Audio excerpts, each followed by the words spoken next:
আসসালামু আলাইকুম ভিউয়ার্স। আজকের ভিডিওটি হচ্ছে ডিপোজিট কিভাবে করবেন। অনেকে এই প্রশ্নটা আমাকে করেছেন, ডিপোজিট কিভাবে করবেন। আপনি অ্যাকাউন্টটা খোলার পরে দেখতে পারবেন আপনার বাঁ সাইডে ডিপোজিট লেখা আছে, তার উপরে ক্লিক করবেন।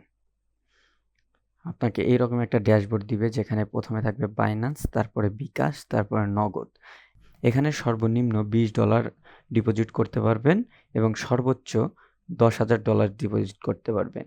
বিকাশে সর্বনিম্ন 300 টাকা আর সর্বোচ্চ 5,000 টাকা, নগদেও সেম।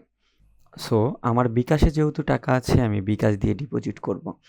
ডিপোজিটে ক্লিক করব, করার পরে এখানে কত টাকা করব, আমি এখন সর্বনিম্ন টাকা করব 300 টাকা।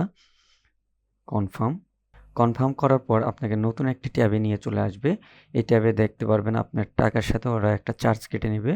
তারপর পে নাও লেখা আছে, সেখানে ক্লিক করবেন। করার পর আবারও নতুন একটা ড্যাশবোর্ডে নিয়ে আসার পরে এখানে ওনাদের নাম্বার দেওয়া আছে, নাম্বারটা কপি করবেন। উপরে লেখা আছে বিকাশ পার্সোনাল অ্যাকাউন্ট, তাহলে সেন্ড মানি করতে হবে। আমরা চলে যাব নাম্বারটা কপি করে বিকাশে আসার পর আমরা সেন্ড মানিতে যাব। সেন্ড মানিতে ওনাদের নাম্বারটা দিব।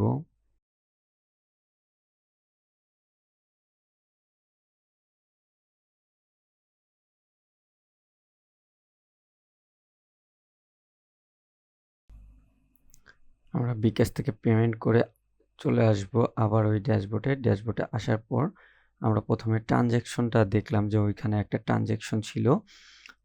এই ট্রানজ্যাকশনটা কপি করে এখানে দিলাম। আমরা কোন নাম্বার থেকে টাকা পাঠিয়েছি সেই নাম্বারটা দিলাম।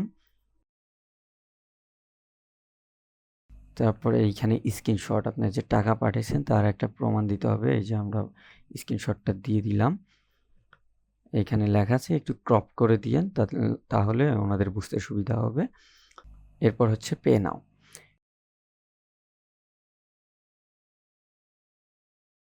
পে নাও আসার পরে এখানে দেখাবে পেন্ডিং। আপনার পেন্ডিং আছে 300 টাকা। আপনি ড্যাশবোর্ডে চলে যাবেন। ওনারা খুবই তাড়াতাড়ি দিয়ে দেয়। আমরা দুই একবার রিফ্রেশ করে দেখি।